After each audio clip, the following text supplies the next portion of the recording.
Hey guys, I am back. Another episode of A Girl Without a Niche where I'm all over the place, and that's on purpose and that's okay. I have so many things to say about so many things, so why do I need to put myself in a box? And today's episode is really going to be indicative of being all over the place because I'm not talking about the lessons and challenges and experiences connected to the road to entrepreneurship. Today I'm talking about motherhood, the empty nest version. I know. As of August 22nd, I officially became an empty nester, and let's talk about it. So I have 3 children.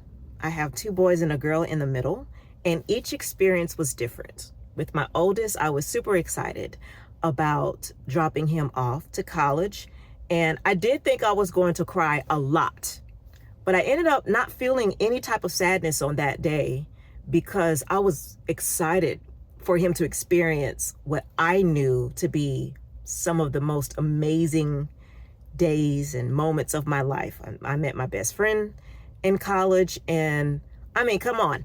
It's the time of life where you have 100% freedom, 0 responsibilities.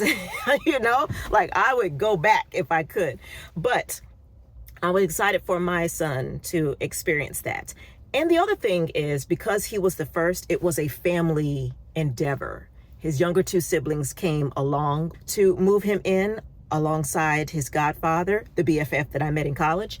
And it was a great time. When my daughter left the next year, because my children are stair steps, she is so self-sufficient that I really just had to be her ride. You know, she took care of everything, decorating her room and just knowing all of the things. So there was a lot less effort from me. And it was just she and I. The others stayed behind because my youngest boy had track still, and my oldest, of course, was already gone. And so we drove to Houston and we took care of it. Did I feel the absence? Absolutely. My daughter was my date. So as a single mother, sometimes there are things I don't want to do by myself. So she's the person to take to the restaurant and to the movies and all that kind of stuff. So I definitely felt that absence, but I was just so proud of her. And because she's very independent, much like myself, I also understood that it was time. It was time for her to go and expand her wings, because I recognized that living at home was a crutch to her. So I was also excited for her to experience the independence that she really just needed to break into. With my baby boy, it was something else happened. And it started at his high school graduation. I didn't cry at the first 2 graduations, although I thought I would. But the moment my youngest turned that tassel, I lost it. And I think it was because the finality that I'm not doing this again. This is a chapter of my life that's closing.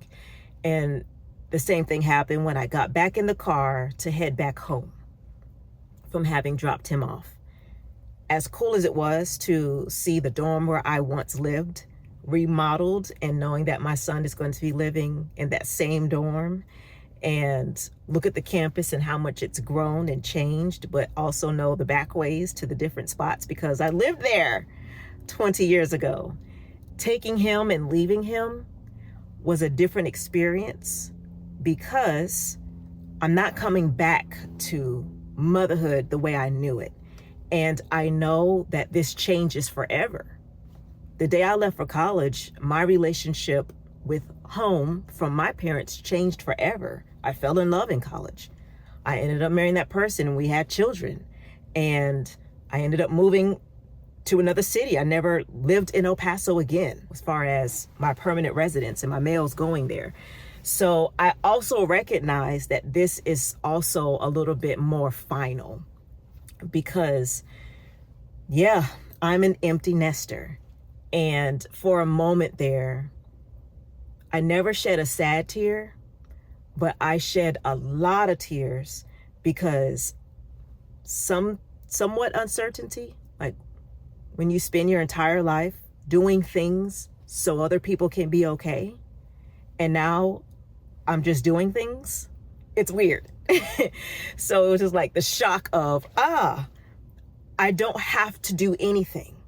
I don't have to work to afford this house so they can have a backyard. I don't have to live in Dallas. I don't have to, you know what I mean? Although certain things are not going to change because I still have my livelihood that I want to maintain, but just recognizing that the feeling forced to do it, my life isn't scripted for me anymore. That's a big difference. And I had to sit with that. So that was one thing that kind of just made me feel something different. The other thing was, I was so proud of myself. Yo, y'all, motherhood is not easy, and I think any mom knows that. But my 3 children have made me so proud. Point blank, period. And I did that. And I'm going to own that. I made so many mistakes, but they are my victory. And if there's anything I can say that I've done well, it is parenting. And now my prayer is just that whatever lessons they learned and whatever takeaways that they've been able to take away, that it encourages them to prosper, but I was just proud of myself. But then my baby boy sent me this text that said something to the effect of, thank you for these last 18 years. I recognize the sacrifices you've made, and you are truly the reason why I'm able to do what it is that I'm doing, and I'm honored to carry this Longhorn legacy. Okay, bro, why? Why did you do that? Now I got to sit in the car for another 45 minutes and gather myself. I can't even turn it on because where is the start button? My eyes are flooded with tears. And here's why. Because another challenge with motherhood is the mom guilt. We know that we have lost it, and we have said things and done things that we are not proud of. And we wonder if we're the reason why our children are not as productive or successful in some areas that we're worried about. And we also wonder if one day they're going to write a memoir about how much they hate us because we know that it was hard. And when you are a single parent, I can't speak for married parents because the majority of my mothering, as far as them living with me, I've been a single parent since my youngest was 2 and the boy is 18, right? So I can't speak to that, but as a single parent, I'm also very aware that there are moments when if one child stresses me out, everybody feels the result of that, and there isn't the other parent who can come and whisk the other ones away so I can just deal with this drama.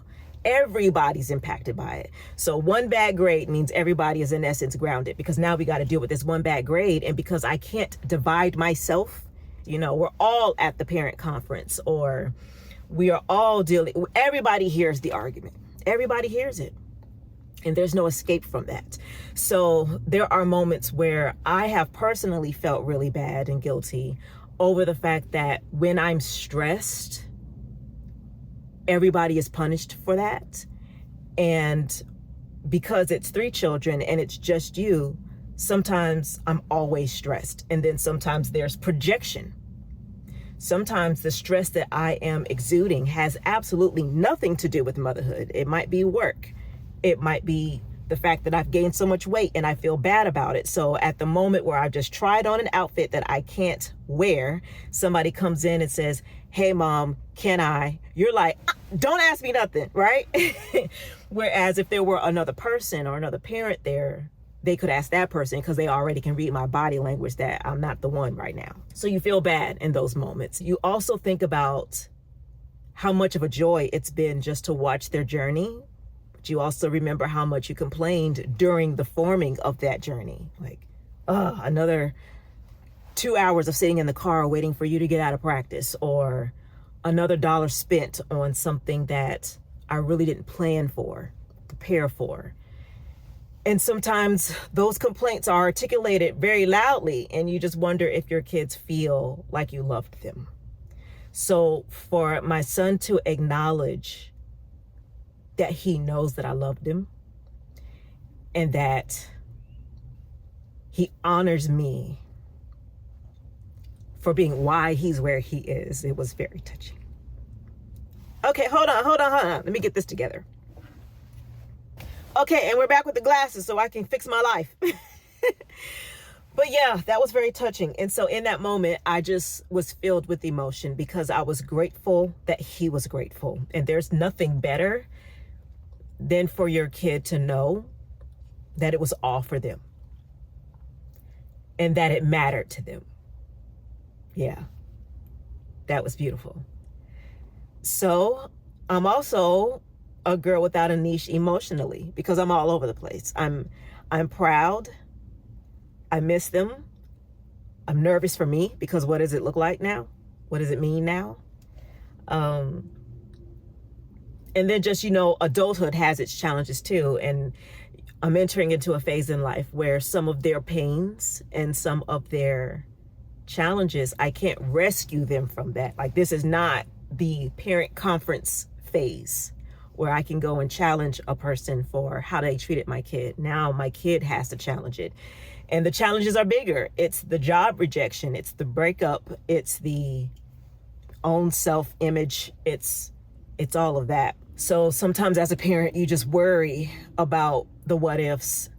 But I'm grateful and trusting that they'll be fine.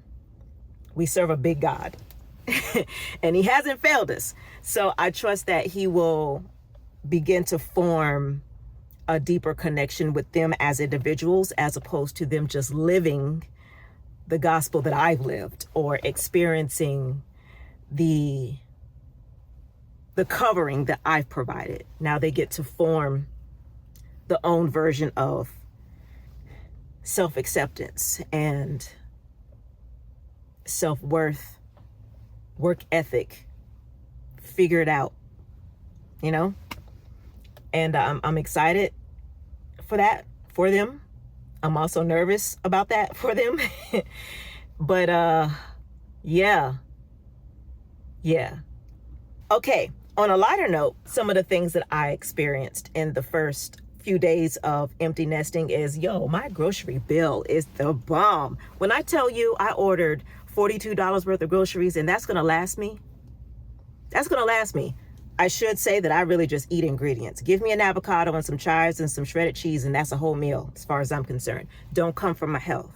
We're good. But I will say that was fun. It's also weird when I wake up in the morning. So I have a tradition when I would wake up and I'm going to work, especially in the summertime when they don't have school, I would go to work and start screaming at the top of my lungs. Bye guys. I love you. And then I'm waiting for them to respond, but them responding means I just woke them up. So I'm kind of trolling them. So leaving in the morning and not having that to do was weird. I can admit that. That was a change that was like, oh, I don't have anybody to scream at today. But it was also cool because early in the morning when I wake up, because I have the same sleeping schedule as a mom with a newborn, even though my newborn is 18. But at 3 a.m. when I wake up and want to turn on the TV or want to get some water, I'm not now conscious of the noise that I'm making. I'm still a quiet person, but I can make all the noise that I want. I can actually watch TV with the surround sound and not feel like they can't hear their TV because of mine. I can watch TV in the living room. Like it's so strange. And I have not experienced this ever. The last time I lived like this was in 2003. My senior year in college. That was the last time I just lived alone. Because after then I got married and then it's been motherhood ever since. So to be in this place, but this time with a job and with money to do things and with the past 20 years of experience on having to temper those things because I got to consider the other people that I live with. This is strange. So a little bit of me is, I don't know, all over the place, like that scene in that Tom Cruise movie, forgot the name of the movie, where he is dancing with the broom and singing and stuff like that. I haven't gotten to that place yet, but I have experienced the, oh, Tam, you don't actually have to tiptoe. You don't have to do that. You're not going to disturb anybody. There's nobody here.